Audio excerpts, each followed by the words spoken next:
જય શ્રી કૃષ્ણ મિત્રો, bank Nifty પ્રિડિક્શનમાં આપ સર્વેનું હાર્દિક સ્વાગત છે. મિત્રો, ઘણા સમય બાદ હું પરત ફરી રહ્યો છું. આશા રાખું છું આપને આ વિડીયો પસંદ આવશે.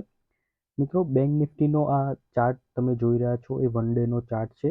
વન ડેના ચાર્ટ ઉપર તમે જોશો માર્કેટે અહીંયા ખૂબ જ આ મહિને પ્લસ માઇનસ આપણને બતાવ્યું છે. આ તમે જોશો, આ લગભગ ઇલેક્શનના રિઝલ્ટ ડેની જે કેન્ડલ છે, આ વન ડેની લગભગ 4000 પોઈન્ટ માઇનસમાં હતું અને ઇમિડિયેટલી આ માર્કેટે ઓલમોસ્ટ આને રિકવર કરી નાખ્યું છે આ જ મહિનામાં. એટલે આટલી બધી વોલેટાલિટી જ્યારે માર્કેટમાં હોય, આવી કોઈ ઇવેન્ટ હોય, ત્યારે માર્કેટમાં હંમેશા આપણો એક પર્પઝ, એક ગોલ હોવો જોઈએ કે આપણી જે કેપિટલ છે એને આપણે સેવ કરવાની છે. જો તમારી પાસે કેપિટલ હશે તો માર્કેટમાં ઘણા સારા દિવસ આવશે જેમાં તમે તમારો જે લોસ કર્યો હોય આગળનો એ બધું તમે કવર કરી શકો છો. પણ જો તમારી પાસે કેપિટલ જ નહીં હોય તો તમારી પાસે ટ્રેડિંગ કરવા માટે કશું બચશે નહીં. તો આ વસ્તુને હંમેશા તમારે ધ્યાનમાં લેવાની છે. હવે આપણે વન ડેના ચાર્ટ ઉપર જોઈ લઈએ કે બેંક નિફ્ટી ક્યાં કામ કરી રહી છે. મિત્રો, બેંક નિફ્ટીમાં જે આ 4 જૂનની કેન્ડલ બની એના પછી market immediately next day almost અને 70 to 80% એની રિકવરી આપી દીધી. પછી માર્કેટ સ્લોલી એન્ડ સ્ટેબલી તમે જોશો એક રીતના એક ચેનલમાં ચાલી રહી છે. માર્કેટ એક અપ ટ્રેન્ડમાં છે. તમે આમ ઓવરઓલ ચાર્ટ જોશો તો માર્કેટ બુલિશ જેવું અત્યારે લાગી રહ્યું છે, અપ ટ્રેન્ડમાં છે. પણ આજે એક ઇન્ટરેસ્ટિંગ પાર્ટ થઈ ગયો છે એ હું તમારી નોંધમાં લાવવા માંગીશ કે આજે શું માર્કેટે જબરજસ્ત કર્યું છે. આજે જે માર્કેટે કર્યું છે કે આજનો જે હાઈ છે, તમે જોશો કે આજે જે માર્કેટે હાઈ લગાવ્યો છે એ ઓલમોસ્ટ આ કેન્ડલની સરાઉન્ડિંગની આજુબાજુનો છે.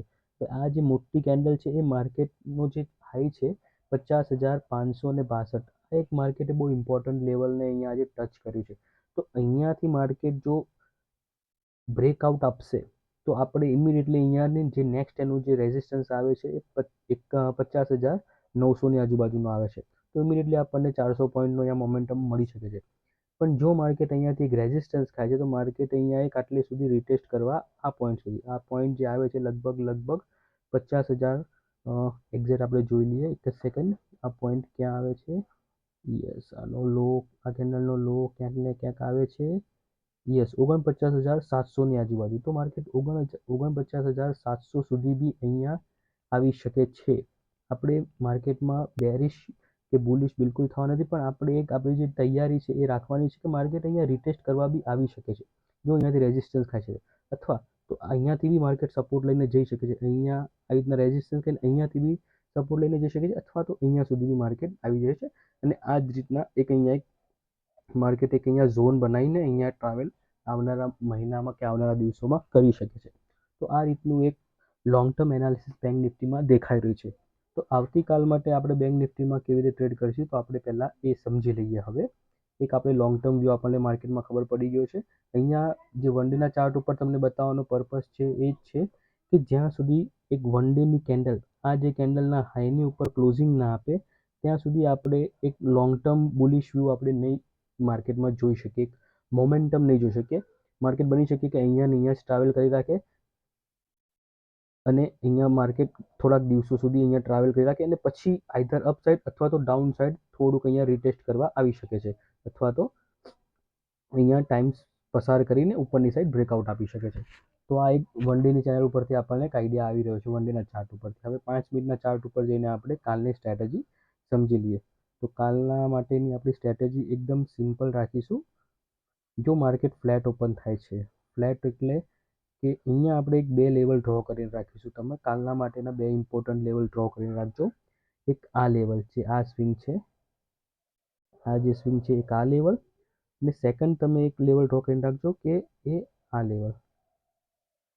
આ લેવલ આવે છે ક્યાંક ને ક્યાંક 50,350નું અને આ લેવલ આવે છે 50,200ની આજુબાજુનું. જો માર્કેટ કાલે અહીંયા ક્યાંક ઓપન થાય છે તો અહીંયાથી આપણે એક સીની પોઝિશન ટ્રાય કરીશું. જો માર્કેટ અહીંયા ઓપન થાય છે તો અહીંયાથી આપણે સીની પોઝિશન ટ્રાય કરીશું. બંને સંજોગોમાં માર્કેટ એટલે અહીંયા ઓપન થાય કે અહીંયા ઓપન થાય તો આપણે એમ સમજીશું કે માર્કેટ થોડું ગેપ ડાઉન ઓપન થશે. આ ગેપ ડાઉનનો ક્રાઇટેરિયા જશે. પણ જો અહીંયા આપણે આ 2 લેવલ ડ્રો કરીને રાખવા છે, આ 2 લેવલ બહુ ઇમ્પોર્ટન્ટ કાલે કામ કરશે. અહીંયાથી આપણે 40 થી 50 પોઈન્ટનો એસએલ રાખીશું. એસએલ બહુ મોટો નહીં રાખીએ. એસએલ અહીંયા ફિક્સ 40 થી 50 પોઈન્ટ. જો અહીંયાથી ટ્રેડ લેતા હો 50,350ની આજુબાજુ તો 50,300નો તમારો એસએલ આવશે. જો 50,200ની આજુબાજુ તમે ટ્રેડ લેતા હો તો 50,150નો તમારો એસએલ આવશે. તો આવી રીતે તમારે એસએલ સ્ટ્રિક્ટ સિસ્ટમમાં રાખીને ઇન્ડેક્સમાં ફોલો કરીને તમે એક સીની પોઝિશન ટ્રાય કરીશું ને તમને આરામથી માર્કેટ 200 થી 300 પોઈન્ટનો એક ટ્રેડ અહીંયા માર્કેટ આપી શકે છે. આ એક કન્ડિશન એક થઈ ગઈ. સેકન્ડ કન્ડિશન કે માર્કેટ માની લો કે તમને ક્યાંક ને ક્યાંક અહીંયા ઉપરના પાર્ટ ઉપર અહીંયા ગેપ ભાડું ઓપન થઈ જાય છે અને 50,562ની આજુબાજુ તમને મળે છે. અહીંયા ક્યાંક ઓપન થાય છે અને માર્કેટ ઉપર જવા લાગે છે. તો આપણે અહીંયા કોલની પોઝિશન નથી લેવાની. ક્યાંક ને ક્યાંક 50,550ની આજુબાજુ આપણે પીની પોઝિશન અહીંયા ટ્રાય કરીશું. અહીંયાથી આપણે પીની પોઝિશન ટ્રાય કરીશું અને આપણે એક સારો એવો ડાઉનફોલ ફર્સ્ટ ટાર્ગેટ આપણો 50,300 અને 50,200 સુધીના આપણે ટાર્ગેટ્સ ડાઉન સાઈડ આપણે રાખી શકીએ છીએ. Suppose market gap up open થાય છે, આ સેકન્ડ કન્ડિશન થઈ ગઈ. થર્ડ કન્ડિશનમાં આપણે એક ગેપ અપ સમજી લઈએ કે માર્કેટ માની લો કે 50,562ની ઉપર જ ગેપ અપ ઓપન થાય છે.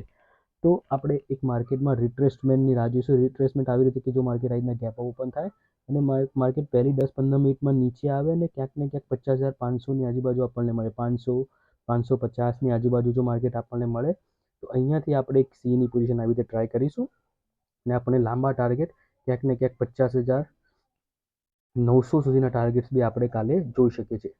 તો આ રીતની મિત્રો કાલની આપણી સ્ટ્રેટેજી રહેશે. આશા રાખું છું આજનો વિડીયો તમને પસંદ આવશે. વિડીયો ગમે તો ચોક્કસથી ચેનલને લાઇક કરજો, વિડીયોને લાઇક કરજો, ચેનલને સબસ્ક્રાઈબ કરજો. Thank you. જય શ્રી કૃષ્ણ.